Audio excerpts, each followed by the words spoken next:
This one specific arm exercise is the exact reason I got my arms to a huge size at 18.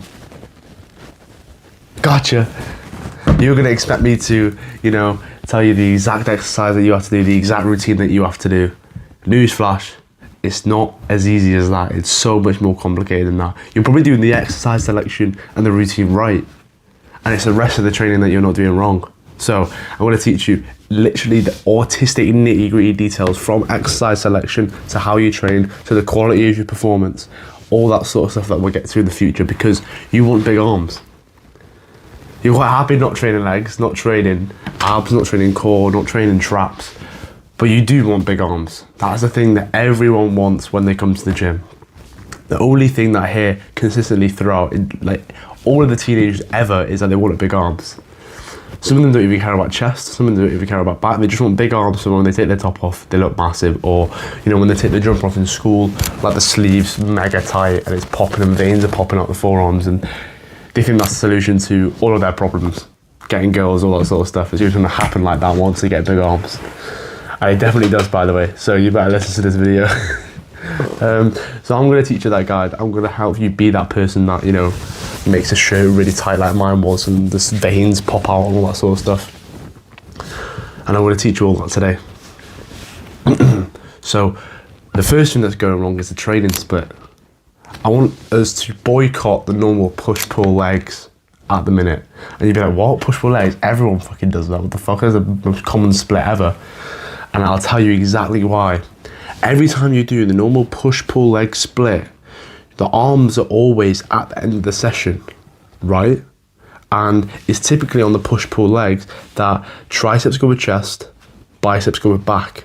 But you fatigue your biceps by doing back exercises, and you fatigue your triceps or doing chest exercises. So then when you come back round to doing triceps after a push day, after chest already, and if you come back round to doing biceps after a pull day, after doing back already, they're already fatigued. So you're not able to properly isolate the muscle as much as you would when they're already rested, and you can't get as many reps out because you're knackered, because you've used your biceps in a chin up and you've used your triceps in a bench press. So you can't get as many reps as you could when you're fully rested. And that means not enough mechanical tension is occurring and not as much muscle is being grown as compared to when your triceps and biceps and your arm in general has already rested.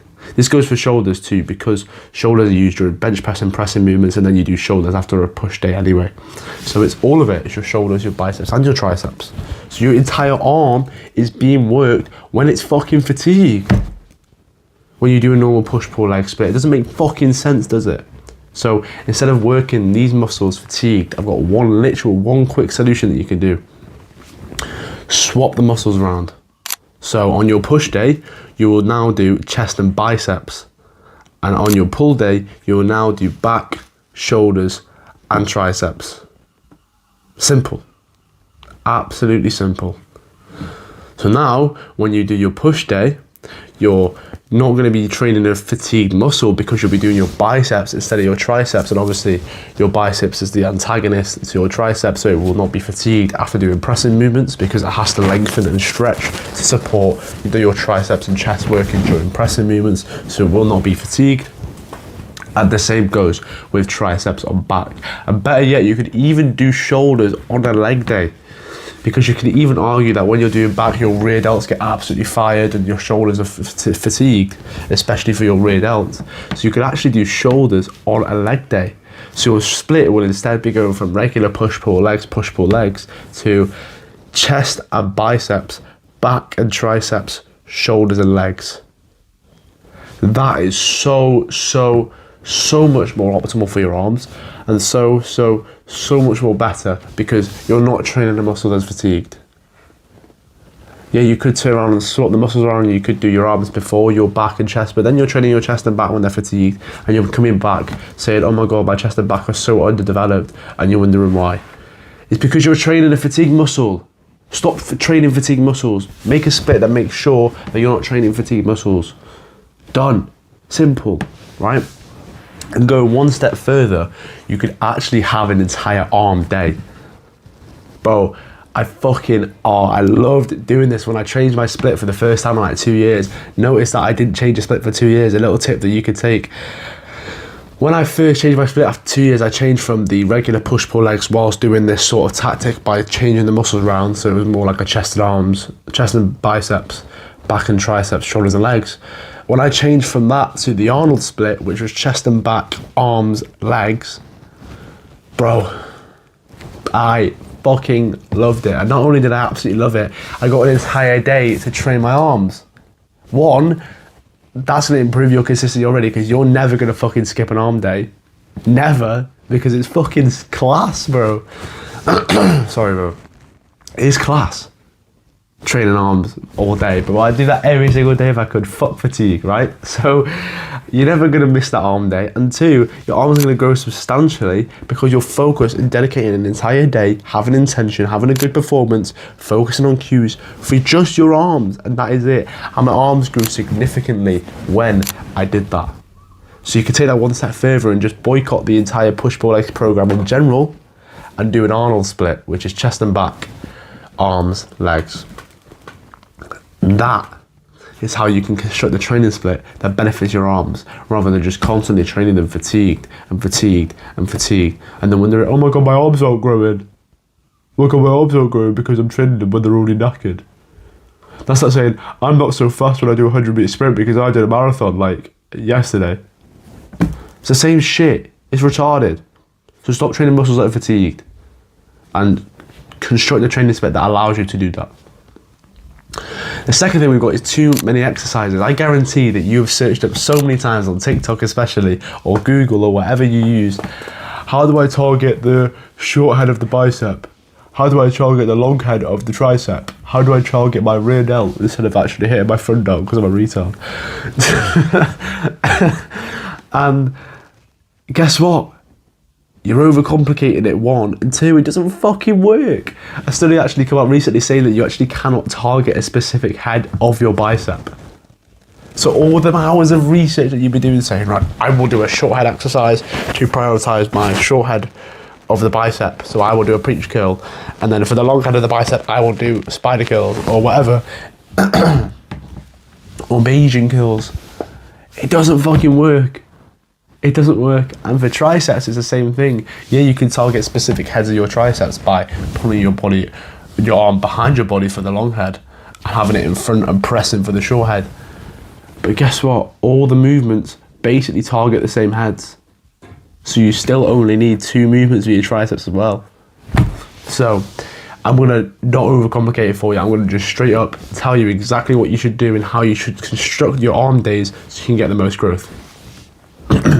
One, you need, for biceps we're talking here, you need one underhand grip, like a regular curl, concentration curl, barbell curl, anything like that to target just your bicep in general, right? Just your bicep. The short head and the long head gets targeted both when you're just curling with an underhand grip, right? And like we said, can't target a specific head, so your entire bicep gets put on fire when you do something like this. So that could be anywhere from obviously a barbell curl to a concentration curl. Then you want one like neutral grip, and what that's going to do is like a hammer curl, for example, or a hammer preacher curl like this. And what that's going to do is it's going to target a muscle called your brachialis. And what that brachialis muscle is it's like a muscle. Imagine like your bicep, right, is like just a thick like tube, right? The brachialis is kind of like the inside of the tube, and your bicep is kind of like the outer like layer. So if you imagine like a tin of beans, the brachialis is like the beans, and then the bicep is like the packaging of the tin. So it sits underneath your bicep muscle. So what it does is when you train this brachialis with a neutral grip, with a hammer curl, for example, when it gets bigger, it actually pushes and expands your bicep outwards as well. Because if you can imagine, when something gets bigger, it pushes its surroundings outwards, right? So if like I put my hand here like this, once this bit on the inside gets bigger, this gets pushed outwards. And that's what happens to your bicep. So when you train this brachialis muscle, it actually increases the peak of your bicep, which is what everyone wants. When you do a back double bi, and you can see that peak here, Training your brachialis improves that because it pushes your bicep out and increases that peak. So that's all I want you to do for biceps is one underhand grip to light your entire bicep on fire, preacher curl, barbell curl, normal curl, and then one neutral grip like this where your hand is facing to the sky like a hammer curl. That is it. That is it for biceps. Sorry bro, my throat is dying here. Wow. That is it for biceps. And just get stronger in them like movements as you increase. So just keep progressively overloading, getting stronger. You don't see anyone that can't bicep curl 50 kg who has small biceps, right? So get stronger. Then for triceps, you want two movements as well.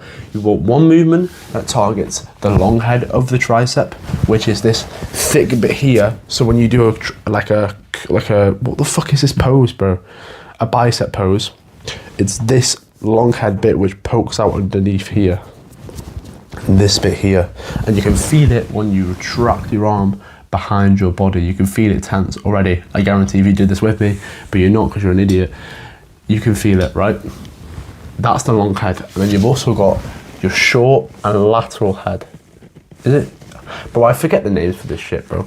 Basically, you got your short head here and your medial or lateral head. I'm not sure which one it is, to be completely honest with you, which is around here. So these two muscles here.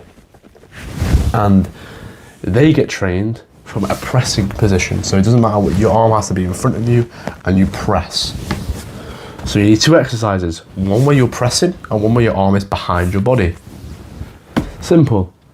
And the two things that I suggest here, arm behind your body, overhead tricep extension for the long head, that's the top one that I suggest. We suggest more stuff like this in the program, first thing in the description, give you free workout routines, exercises that like these, that target every muscle that you want, meal prep, etc. And then a tricep push down for the short medial head, I think. Don't quote me on that one. Yeah, and that's all you need for triceps. Again, get stronger in those movements over time. Simple, right? Then for shoulders, you have three parts of your shoulders: your front, your side delt, and your rear delt. You need one exercise for each portion of the shoulder and just get stronger in their movements over time. So for shoulders, it will be like a shoulder press or a front raise or anything like that.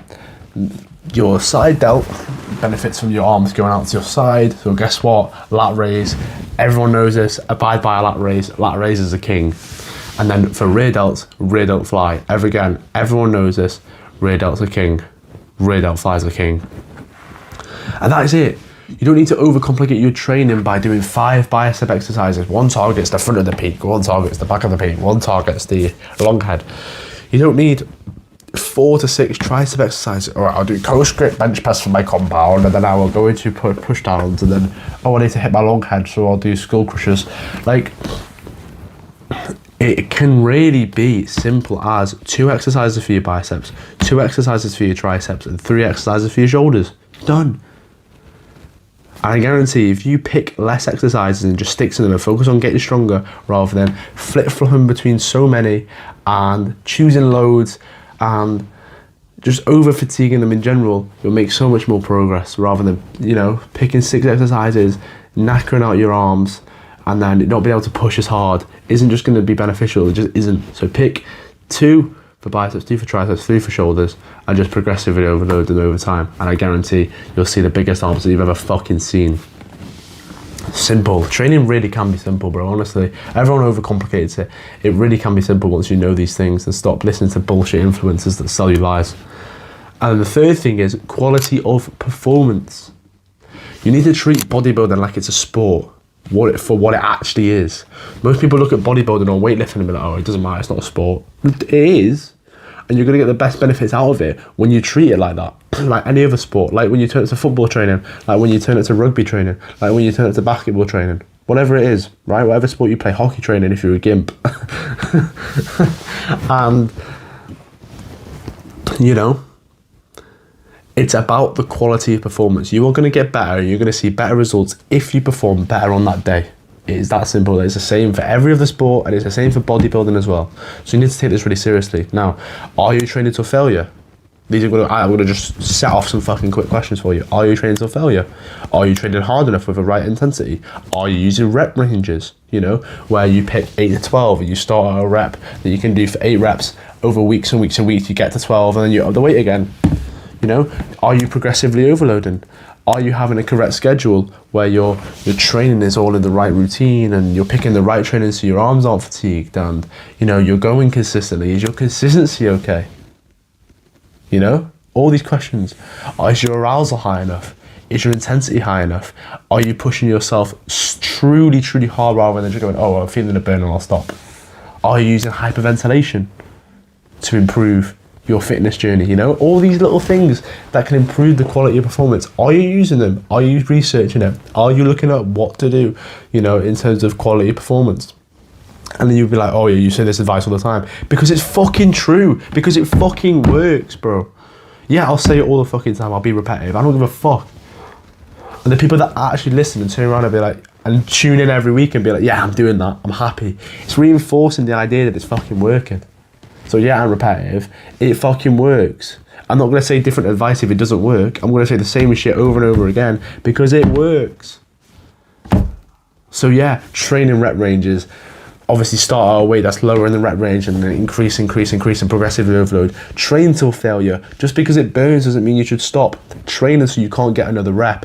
Train with high intensity. Use hyperventilation. Use affirmations in your mind. I'm strong enough. I'm strong enough. Before you do a heavy set, because it'll get your central nervous system fired up. It'll get you fired up and then you'll be able to lift that weight. Believe that you can lift the weight. Here's an interesting one. Believe that you can. Every time I do squats, this fucking shit comes to my mind and I always hear it. And I thought it was just me, you know. I thought it was just me that thought these things, but no. My mate, who's been going to the gym recently for a few months, he's like one of those people who's really inconsistent, said the same fucking thing. And it was, oh, I didn't think I could get that up, so I couldn't get it up. What? You didn't think you could get it up, so you didn't get it up? Yeah, it's not how it worked. I don't know, like, you know. I just didn't believe that I could get it up and that it felt really heavier for some reason. Yeah, because you didn't believe it was going up. I guarantee the difference between you getting a rep and not getting a rep is if you believe you can get it. I guarantee it. If you just say to yourself, oh wait, even just fucking lie to yourself, bro. This weight could basically be crushing you on your fucking back, leaving scratches and shit, and you're like, yeah, feels fucking light. And I guarantee you'll get more reps in the set where you're like, yeah, I can lift this weight. Every single rep, you get to the bottom, yeah, I've got this. Rather than when you get to the bottom and a fucking intrusive thought comes in and you're like, oh shit, this is heavy, I'm not getting this one. Because you've already set a number in your mind and you don't believe you can get it. And then you won't get it. But I bet you would have got that rep if you believed you could have. There's an interesting one for you. Do you have intention? Do you have cues that you constantly remind yourself of to get you the correct form? Are you training with the correct form? Just questions to ask yourself whether your performance is good enough or not. So making sure your quality of performance is good by, you know, all the things I've just mentioned is very, very, very important to get big arms. You're not going to get big arms by training poorly. And if you do, it's going to take you a hell of a lot longer than it should have if you train correctly. So that's super important as well. So they're literally the perfect 3 things that are going to build you the biggest arms you've ever fucking seen, bro. There's a no credibility picture right here just so you can fucking listen to me. Arms are my genetic strong point and I've trained them because I've loved training them for so long and it's why they're the biggest muscles that I've developed. And I tell you, I credit that, 90% I credit that to this today. Isn't that interesting? So, just listen to what I say and I guarantee I'll have big arms as well. So yeah, if you want any further advice like this, top link in the description is my program where, you know, we teach you, not only to get big arms but a huge physique as well. It's very, very cheap at the minute, bro. It's very, very cheap. It's half the price of FIFA.